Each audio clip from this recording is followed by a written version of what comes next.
we have a very special guest tonight, Kathy Kelly. I'm sure many of you have seen her in person and on Democracy Now! Well, I grew up in a part of the southwest side of Chicago that was so ghettoized, it's almost indescribable. And we were trying very, very hard always to fit in. My mother had a thick Irish brogue, and we didn't even realize that because there was so much of an effort to be like everybody else, kind of cross over one shoulder and flag over the other. And I remember so clearly when my mother's brother, Uncle Dick, was coming over from Ireland, I was very excited because this was something different, and we'd meet our mother's brother. And Uncle Dick walked in the door. I was a teenager, so eager to see him. He took one look at me and he said, "Oh, lass, you've got the map of Ireland written on your face." And I was upstairs crying for 2 hours, thinking all he noticed was my acne because I'd never heard this map of Ireland on your face business. We didn't know how to do the dancing, the songs, any of it. We were just white and Catholic and all went to the same school. So that's the kind of a background from which I came. But it's on my mind a bit because I'd like to begin tonight by telling you quite a lot about me finally going to Ireland. It wasn't something that ever occurred to me to do, really, but I was almost Johnny One Note along with Bert. I think he and I might have been in the Voices in the Wilderness network from 1996 onward, two who had traveled most often back and forth to Baghdad, all in the name of breaking the economic sanctions. We'd pack our bags with medicines and medical relief supplies and sheet music and other such things and peel off to go to Baghdad. Well, as it seemed that warfare was more and more imminent, in January of 2003, I had been invited to go over to Ireland by the Sisters of St. Bridget in Kildare, Ireland, because Ireland was feeling particularly complicit in many quarters of the peace movement with the United States war effort, because United States warplanes were doing pit stops. They were landing in Shannon Airport on the tarmac, and many of these planes were bringing soldiers and other military over to Kuwait and to Saudi Arabia and other bases, but they were also bringing weapons and ammunition. And Ireland is a neutral country, and by constitution, they were not to give any support to a belligerent country or to a country provoking warfare. So ought it not be off limits for these planes to make a pit stop? So the Sisters of St. Bridget also wanted people to understand more empathetically what it would be like for people in Iraq, in the crosshairs of the world's largest arsenal, getting ready to go to war. And I had been in Iraq with our, what we declared the Iraq peace team. And so I was going to come out just one more time to go and help one last group get ready to come over and join us. And it worked out that I could stop off in Ireland. So I made my first trip to Ireland that January, and I did my best to give a talk that would help people understand that, yes, indeed, people in Iraq were terrified. That I knew women who had actually gone to Dominican sisters and asked them, please, we want cesarean section for delivery of their babies, because they were so frightened to give birth to their babies under bombardment. I talked about men whom Bert and I know who I regarded as men with nerves of steel, who would look at me and just blurt out, "Kathy, I am so scared." People had the memories of the 1991 bombing, the 1998 bombing. I myself had been there during 1998, and I remembered a young woman named Entisar who had just run to her door. People didn't have any advance notice. She'd heard a big explosion. She looked out, a big chunk of shrapnel hit her, and it had ruptured her spleen, and she was in the hospital when I met her, and the surgery had been successful. Her spleen had been removed. You could live without a spleen. But she needed a colostomy bag temporarily, and under economic sanctions, this hospital had only one colostomy bag to share amongst 5 patients. And so Entisar was very, very frightened. Well, these were the kinds of stories I knew of, along with pictures of mother after mother after mother who would murmur to us, "Believe me, we hope it will never happen to a mother in your country." I remember a British nurse sitting next to me looking at a ward of dying children saying, "I think I understand. It's a death row for infants, isn't it?" And so war had never really ended for people in Iraq. The Iran-Iraq War, the first Gulf War, the economic sanctions war, 500,000 children under age 5 died. And the United Nations told us it was a direct result of the economic sanctions. It was a silent warfare. And I wanted to bring attention to that. So I gave my talk, and then I left, and I went to Iraq, and I learned about 5 days later that 5 people who had been at the talk, one of whom I knew quite well, the other 4 were acquaintances, had gone out to the tarmac at the Shannon airport and did $2.5 million worth of damage to a United States Navy warplane. Well, I didn't tell them to do it. So you can bet I then went over to Ireland with some regularity because I was always pulled in as a defense witness. And the trial was very elongated. It took 5 years.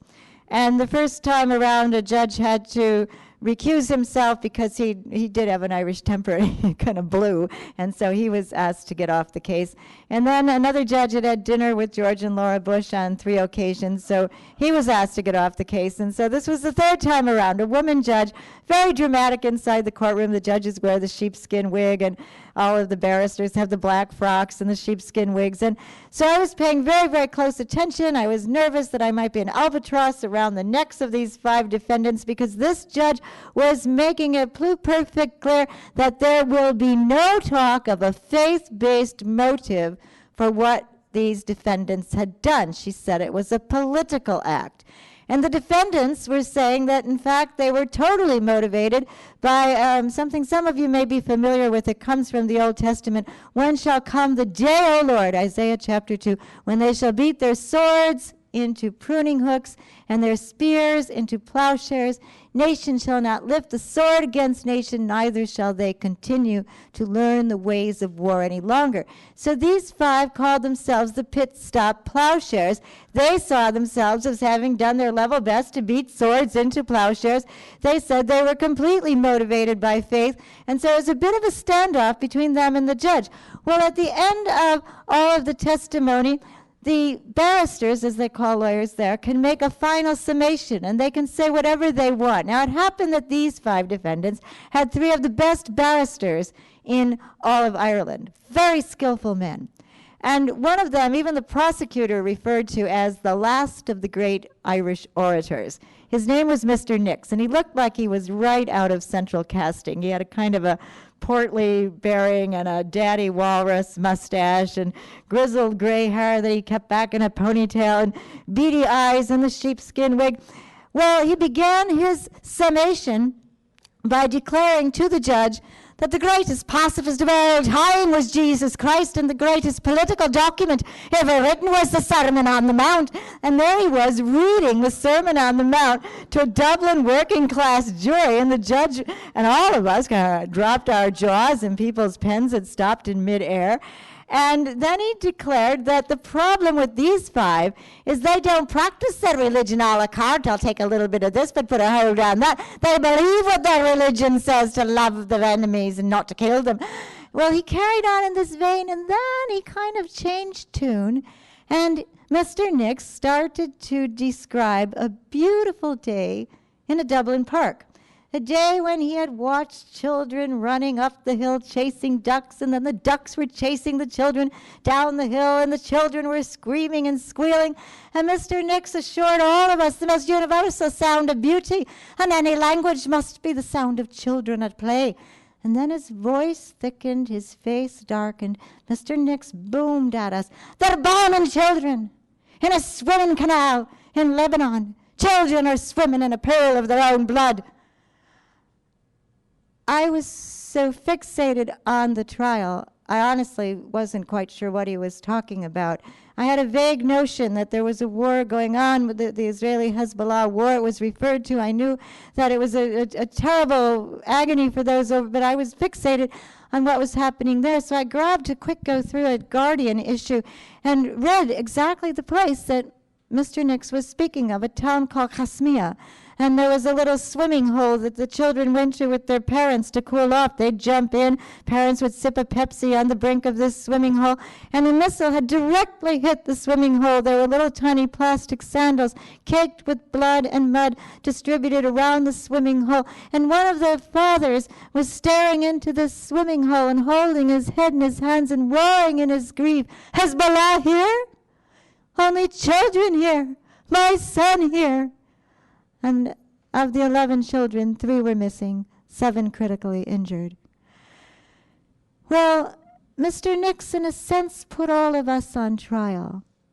He said, the question is not, did these 5 have a lawful excuse to do what they did? The question is, what's our excuse not to do more? Would you not try, if you could, to stop a Hezbollah missile from slamming into northern Israel? Would you not try, if you could, to stop an Israeli bomb from slamming into a children's swimming canal? What will rise you? In a way, it was almost like an afterthought that the 5 were acquitted. The trial, in a sense, continues, I believe, with Mr. Nix's very compelling question, what will rise you? What will rise me?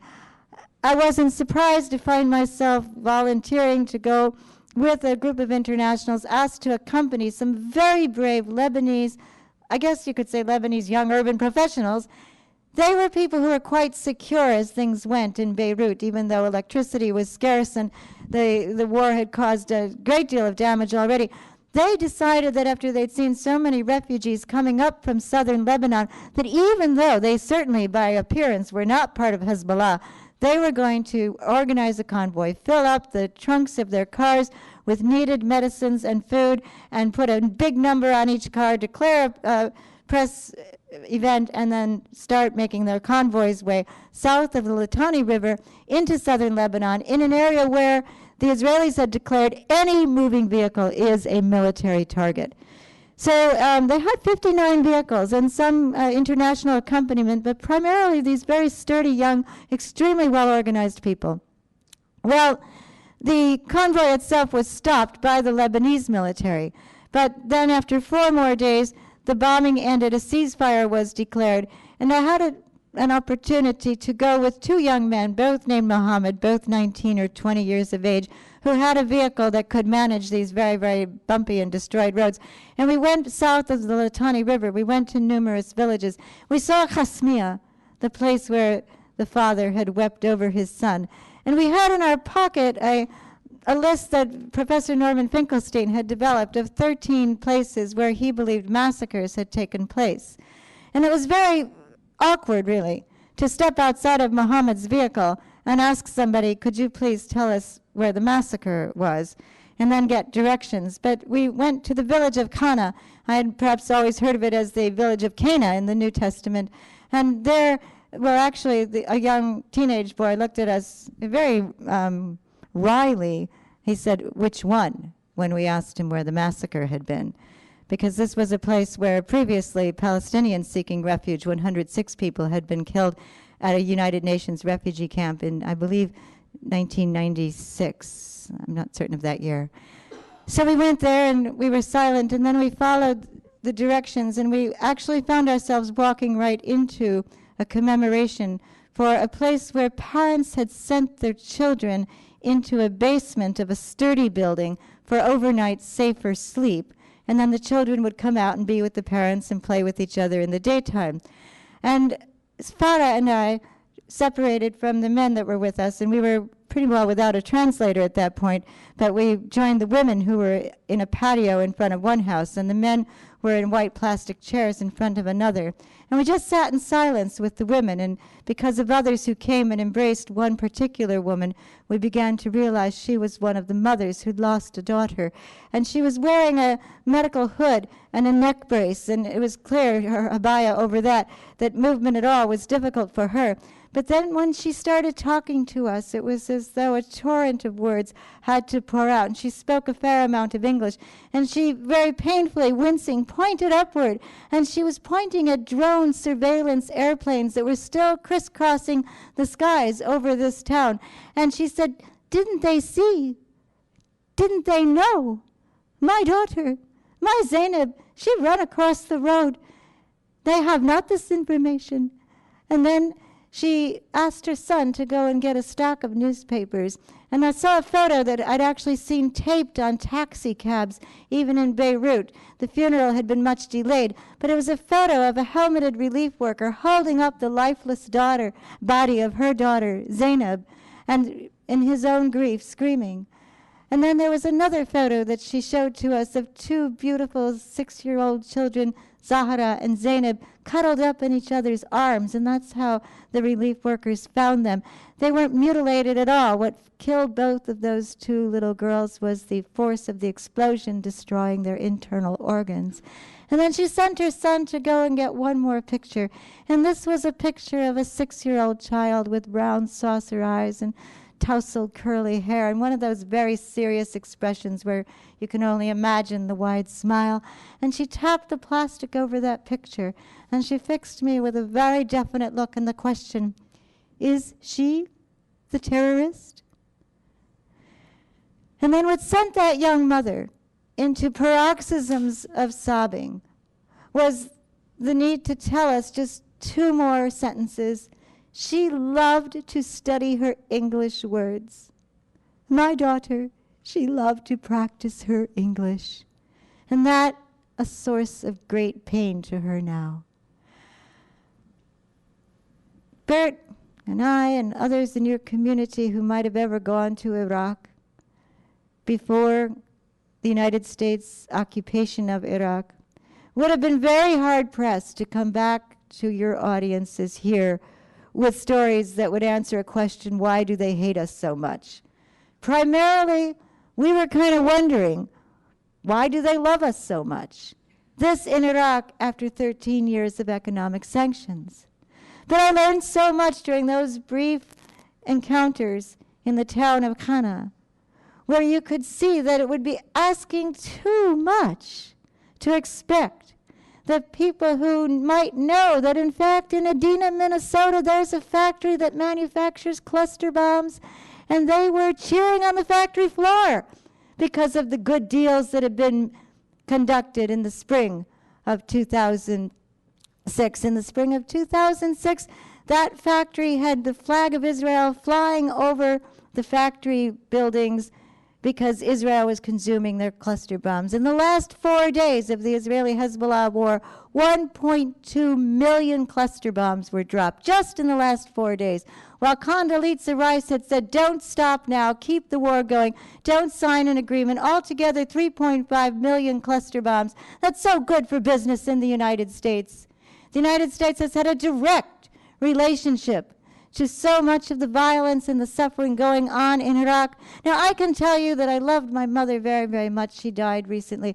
But I hope that somehow my family and my mother would forgive me for delivering to you a quote that I think is very, very instructive. I'd come back from Baghdad, and I was sitting at my mother's side, and I wanted really to tell her a lot about what had happened. But my mother has a combination of Irish charm and mother wit and Fox News. And so it just wasn't going to happen that I was going to tell her what happened in Iraq. She was going to tell me what was happening in Iraq. And basically, this is what she had to say. She said, Kathy, what you don't understand is that the people of Iraq could have gotten rid of Saddam Hussein a long time ago. And they should have, and they didn't. And so we went over there and we did it for them. And they ought to be grateful, and they're not. Case closed. Now, it's interesting to me that if you were to ask members of my extended family, whose view do you think is the one that you would adopt? Mom's or Kathy's? They'd all say, oh, Mom. Because it's a lot more comfortable to believe that those Iraqis ought to be grateful, but they're not. And I'd just like to explore that idea with you a little bit further. In the year 2005 alone, Save the Children now reports that 122,000 Iraqis didn't reach their 5th birthday. Now, things didn't get better in 2006. We know they're not going at all well now in 2007. The World Health Organization reported on April 16th that in Iraq now, 80% of Iraqi families can't separate their toilet water from the water they use for other household purposes. 70% of Iraqis don't have access on a regular basis to potable water. 21% of Iraqi children are malnourished. Imagine the expectation that Iraqis ought to be grateful. I think we could all probably agree that if Iraq grew asparagus, we probably wouldn't be having this discussion at all. And I would like to read something, because I don't want you to think that this is my bad grammar, so I'm going to read this from your president. Asked, did he think that the United States was doing an acceptable job in Iraq? He deflected it entirely to the Iraqis. He said, well, I don't that we didn't do a better job or they didn't do a better job. I think I am proud of the efforts we did. We liberated that country from a tyrant. I think the Iraqi people owe the American people a huge debt of gratitude. That's the problem here in America. They wonder whether or not there is a gratitude level that's significant enough in Iraq. Gratitude.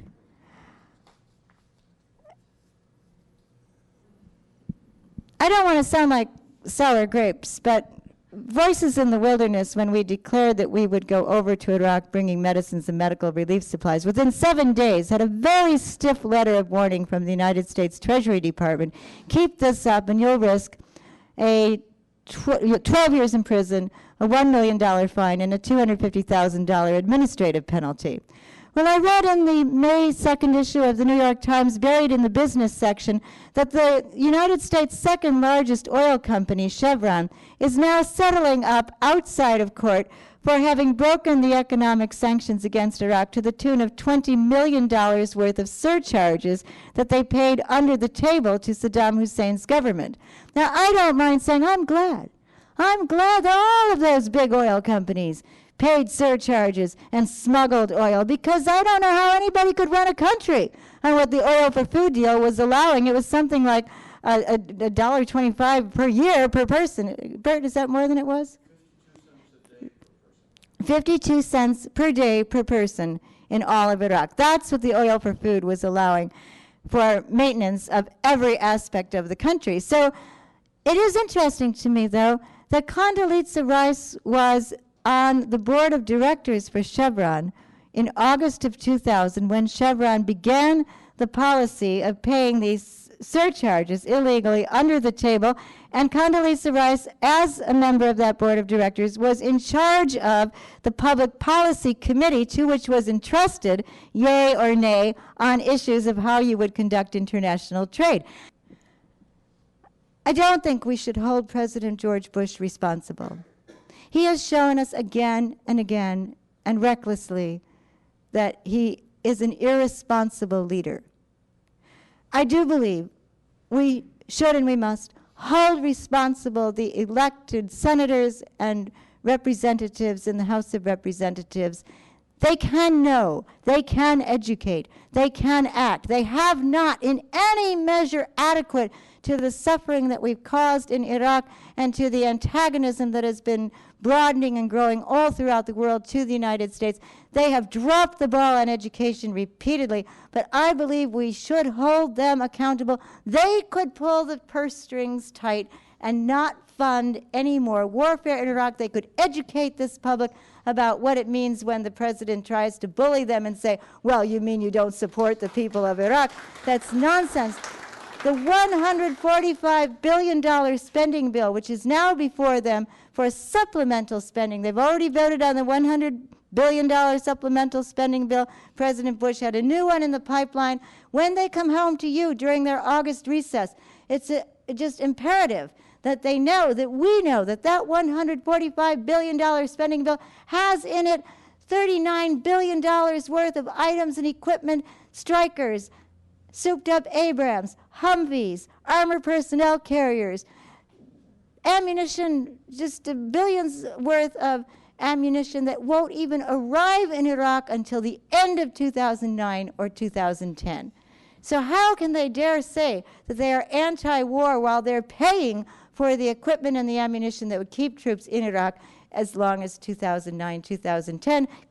And in fact, in an article entitled "Heady Days for Weapon Makers," the New York Times speculated that the Democrats will not interfere with the profit-making of the weapons makers during an election year. So it's our turn to let them know that we are paying attention. I see people holding vigils all across the country. Some of these vigiling communities have formed and persisted for 10 years, holding signs, honk if you want peace. The honks are coming so loud in some places, it's like the Puerto Rican Day Parade in Chicago. But that's not enough. I believe we should take these vigils, take these education events, and move them. It's not a terrible risk.